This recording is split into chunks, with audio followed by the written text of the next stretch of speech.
Relax Meeting.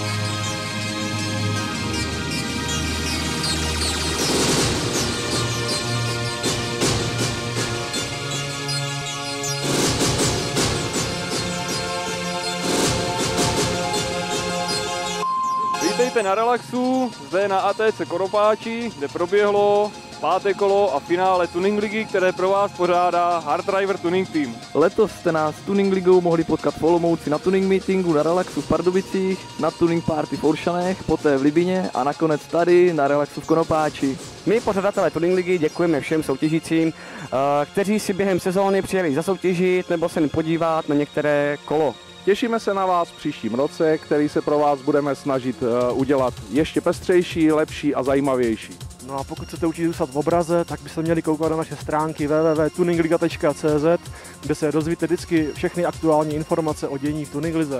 Nezbývá než popřát do nové sezóny spoustu úspěchů, žádné nehody a na hře se opět uvidíme. Dále už se nenechte rušit, sedněte si do křesla a vychutnejte si video z finále Tuning ligy 2012. Relax Meeting. Relax Meeting.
Tak, našli jsme si tady jednoho našeho soutěžícího Vlada. Řekni nám, Vlade, kde pak teď zrovna jsme? Teď zrovna jsme na ATCčku v Konopáči, na velkým tuningovém sraze. Soutěží se tady ve 2 srazech, nicméně ta hlavní pro nás je Tuning liga, kde se měří wavehooky, měří se hudba, měří se styling, tuning out, cokoliv, co nás napadne. A můžu jenom doporučit Tuning ligu, v podstatě je to hodně dobrý seriál srazů, který lze za každého počasí navštívit a soutěžit v čemkoliv. Díky, Vlade, a ještě se tě zeptám, jak hodnotíš pro sebe tuhle sezónu? Pro sebe dobrý. Doufám, že se zadaří ve finále a budeme na nějakých předních místech. Máme tady ještě kluky z poroty. Hoši, jak se vám dneska hodnotí? Jo, počasí celkem takový klidný, moc nepraží slunko, mírnej větřík, paráda. Nadšen, lepší to být nemohlo.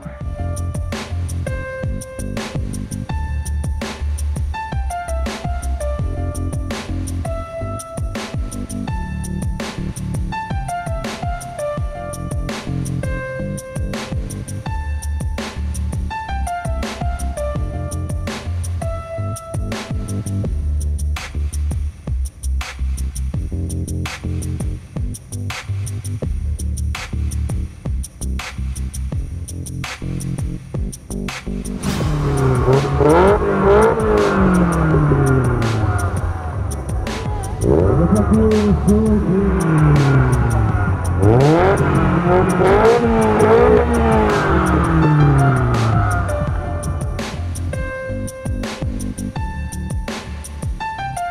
a máme tu další soutěžící tuning ligy, soutěžící Magnifi. Magnifi, prosím tě, řekni nám, jak se ti líbí letošní sezóna? Ne, co se týká tuning ligy, tak jste naprosto úžasní, protože se mi líbí a takhle by to mělo být, že by měly být kategorie pro nějakou, jak kdyby celou škálu úprav, takže ne, aby vyhrávali jenom ti nejlepší, ale prostě, aby měli šanci i ti, co prostě do toho nenasypali. Přesně tak, takže já si to strašně moc cením. Takže tuning liga na jedničku, fakt se mi to líbí asi z celé sezóny nejvíc ze všech srazů. Dobře, a ještě se tě zeptám, jak hodnotíš sezónu z pohledu svých úspěchů? Tak, já to mám spojené s biznisem a se sponzorama, takže je to jak kdyby i koníček, i povinnost vůči těm partnerům. Já si myslím, že asi málo kdo by se našel, kdo z té sezony nezná tu polepenou čeliku, takže 100% spokojenost. Máme tady LD Xenta, dalšího soutěžícího tuning ligy. Já myslím, že z letošní sezóna úplně perfektní a je hodně překvapení. Právě můžete vidět tady důkladné zpracování výsledku 5. kola tuning ligy a velkého finále pro sezónu 2012.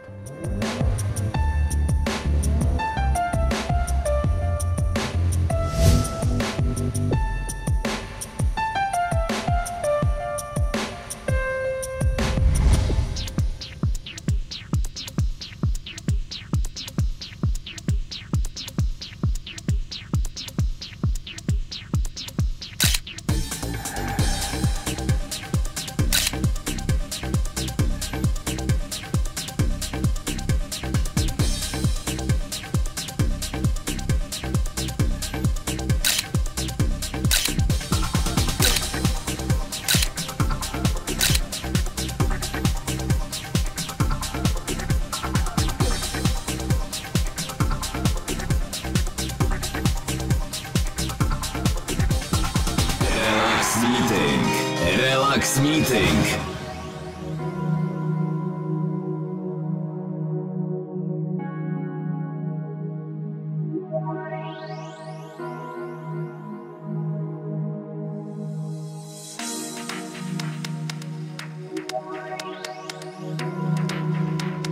Tak se na to vrhneme, no a pojďme, vyhlásíme to pěkně odzadu, od 3. místa.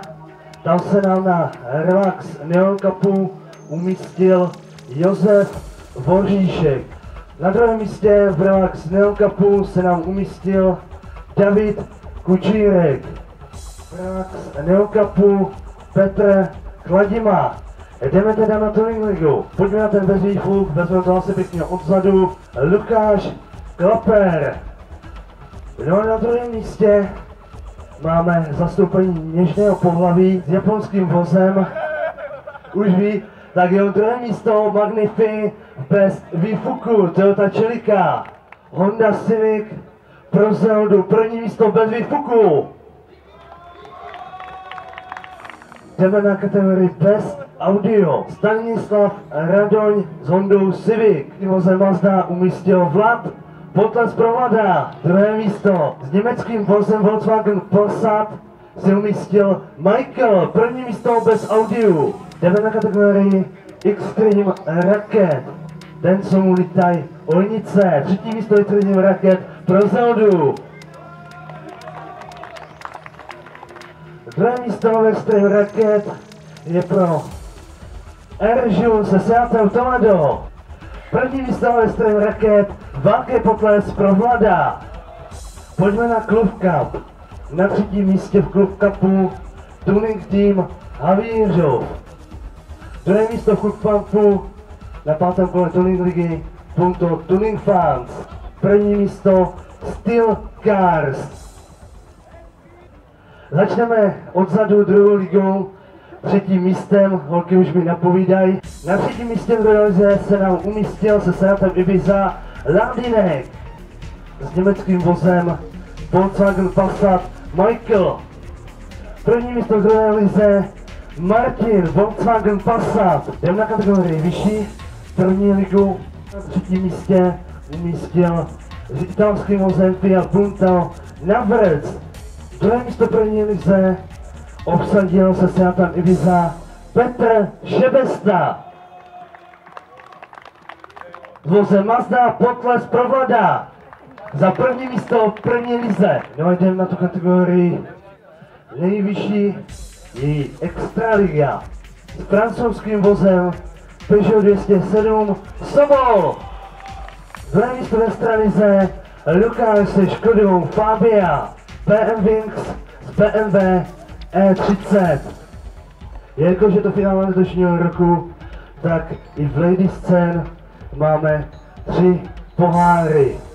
Chlupina z Opel Vectra to získává se Škodou Fabia Šárka.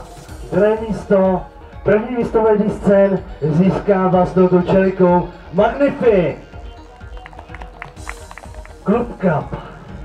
Nejvíc bodů na obsazení 3. místa na Club Cupu letošní sezóny nazbírali z tuning týmu Havířov. Tak, tuning tým Havířov podle Havířova a je nás tam asi něco kolem 12. Druhé místo v Club Cupu patří Steel Cars. Ahoj. Čau. Taky nám něco pověz o vašem klubu, kolik vás tam je, odkud jste a tak. Tak nás je tam asi 12, z toho nejvíc na start jezdím asi ve 3 a taky se. No, první příčku v Club Cupu získává Tuning Klub Ostrava Závřeh. Jdeme na to kategorii nejnižší, druhá liga, 3. místo v letošním finále druhé lize obsadil s Volkswagenem Passat Michael. Na pověz taky odkud jste nám dojel, co plánuješ za opravy na autě a tak. No, tak já jsem ze Šumperka a úpravy si nechám. Druhé místo nám obsadil s tuzemským vozem Big Dan. Druhé místo v druhé lize pro Big Dan. Není. Jdeme tedy na první místo druhé ligy. To získává Martin s Volkswagenem Passat. Tak přijel jsem z Lovačovic, to je u Zlína a buď skončím, anebo budu dál, ale nevím.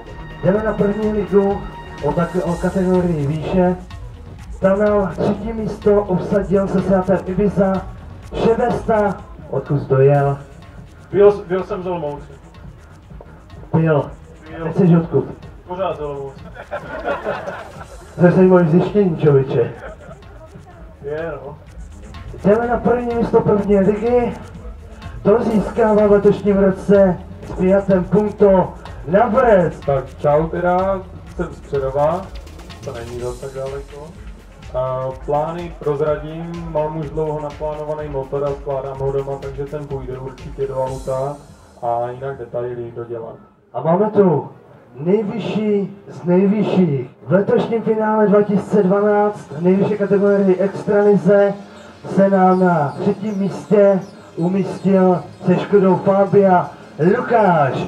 Poté za 3. místo v Extralize pro Lukáše. Teď se nám podívej do kamery. Ať to máme nahranýho, kdyby něco. Druhé místo v Extralize nám získává tady na relaxu s Volkswagenem Scirocco El Tixento. Usměr do kamery. Z domu. Z domu, od tam se taky dojel, člověče. Z Olomouce. Z Olomouce. Takže taky jste přední Moravy. Přesně. Nějaký plánovaný věci na prozrazení? 100% interiér, zástavba, nějaký dodělání zadních částí. A poslední, co tu na finále na Relax Meetingu máme v Tuning Lize. První místo letošním roce v Extralize na velkém finále získává s Peugeotem 207 Sobol. Velký potlesk kategorii nejvyšší velký finále, první místo po Sobola. Chtěl říct tomu prvnímu místu asi jedinou větu, to jsem opravdu nečekal.